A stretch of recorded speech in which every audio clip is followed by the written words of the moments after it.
सभी दर्शकों को डॉक्टर शुक्ला का नमस्कार। आज मैं आपको स्किन की एक कॉमन डिजीज़ के बारे में बताऊंगा जिसे कहते हैं सोराइसिस। सोराइसिस क्या होती है, कितने प्रकार की होती है और इसके क्या कारण हैं, ये सब मैं जानकारी आपको दूंगा।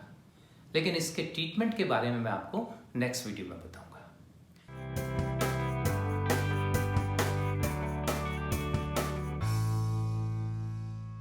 सोराइसिस के बारे में सबसे पहले मैं दो बातें बताना चाहता हूँ।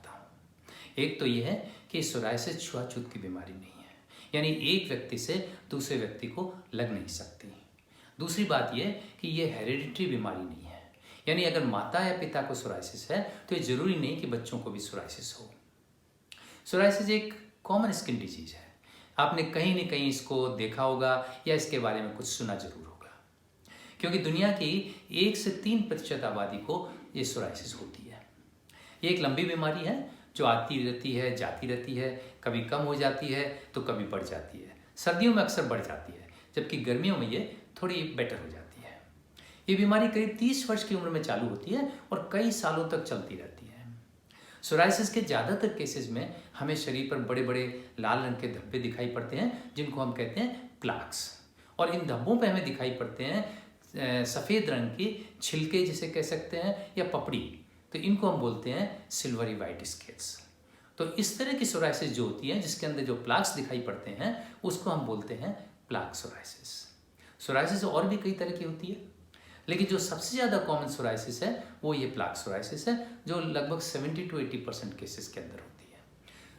ये प्लाक सोराइसिस ज़्यादातर शरीर के भाग में होती है, खासकर घुटनों में, कोहनी में, कमर के निचले हिस्से में और सिर में भी।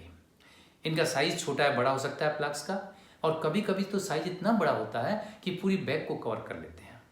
इन पर कभी कभी खुजली भी हो सकती है। सोराइसिस वैसे तो शरीर के ज़्यादातर भाग में होती है, लेकिन कभी कभी केवल एक भाग में भी हो सकती है। जैसे कि अकेले सिर में अगर सोराइसिस हो तो उसको हम बोलते हैं स्कैल्प सोराइसिस, या इसी तरह से केवल हाथ और पैरों में सोराइसिस हो सकती है, जिसको हम बोलते हैं पामोप्लांटर सोराइसिस। सोराइसिस नाखूनों को भी इन्वॉल्व कर सकती है। नाखूनों में छोटे छोटे डॉट्स पड़ सकते हैं, जिनको हम बोलते हैं पिटिंग। देखिए, सोराइसिस एक कॉम्प्लेक्स प्रॉब्लम है। इसमें ऐसा नहीं कि सभी केसेस में यही प्रेजेंटेशन हो जो मैंने आपको अभी बताया। कुछ केसेस में कुछ अलग भी हो सकता है, जैसे कि बच्चों और यंग एडल्ट्स में एक अलग तरह की सोराइसिस दिखाई देती है, जिसके अंदर जिसको बोलते हैं हम गट्टेड सोराइसिस। इसके अंदर शरीर पर उभरे हुए बड़े बड़े धब्बे न होकर बूंदों के आकार के छोटे छोटे लाल धब्बे दिखाई पड़ते हैं। ये धब्बे ज़्यादातर चेस्ट में होते हैं, बैक में होते हैं, आर्म्स में होते हैं और लेग्स में होते हैं।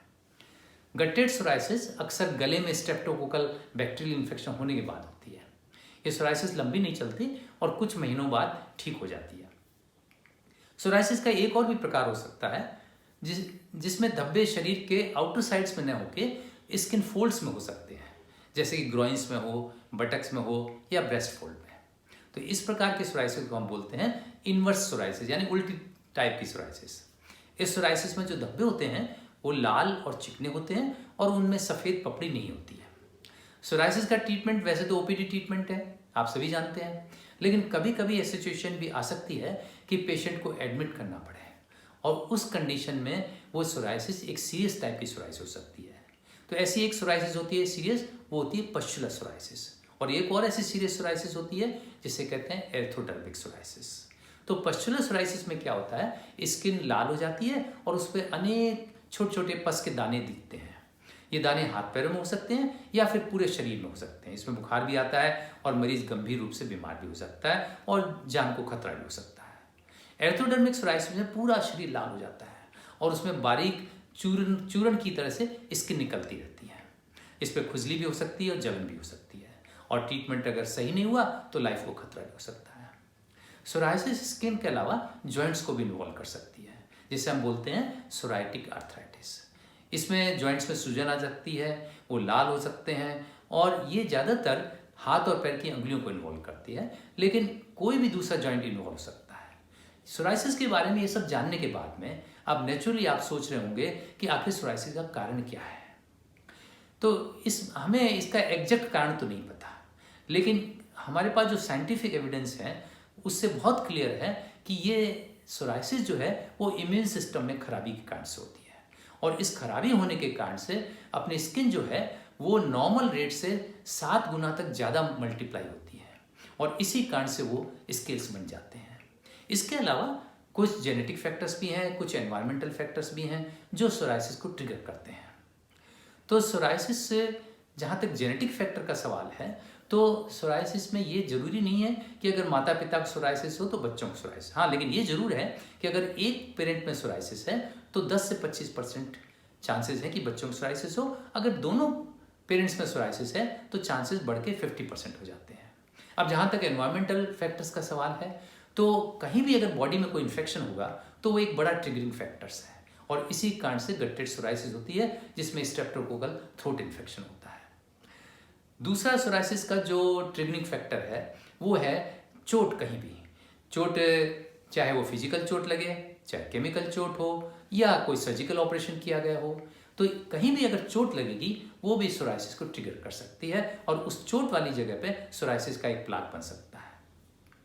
धूप भी सोराइसिस के लिए ट्रिगरिंग फैक्टर हो सकती है। वैसे तो धूप अच्छी होती है सोराइसिस के लिए, लेकिन अगर ज़्यादा धूप है तो कभी कभी कुछ लोगों को नुकसान कर सकती है। स्ट्रेस भी सोराइसिस के लिए एक बहुत बड़ा फैक्टर है। स्ट्रेस से जो इम्यून सिस्टम है उस पर बुरा असर पड़ता है और उसके कारण से सोराइसिस ट्रिगर हो सकती है। स्मोकिंग और अगर ज़्यादा अल्कोहल का यूज़ किया जाए तो वो भी सोराइसिस के लिए ख़राब हो सकती है। कुछ दवाइयाँ भी हैं जिनकी यूज़ करने से सोराइसिस ट्रिगर हो सकती है। सोराइसिस की जहाँ तक डायग्नोसिस का सवाल है, तो वैसे तो पेशेंट को देख के फिजिकल एग्जामिनेशन से आराम से डायग्नोसिस हो जाती है, लेकिन अगर कहीं डाउट हो तो उसको हम बायोप्सी से कंफर्म कर सकते हैं। तो आज के लिए बस इतना ही। सोराइसिस का जो ट्रीटमेंट है मैं आपको नेक्स्ट वीडियो में बताऊंगा। तो थैंक यू वेरी मच।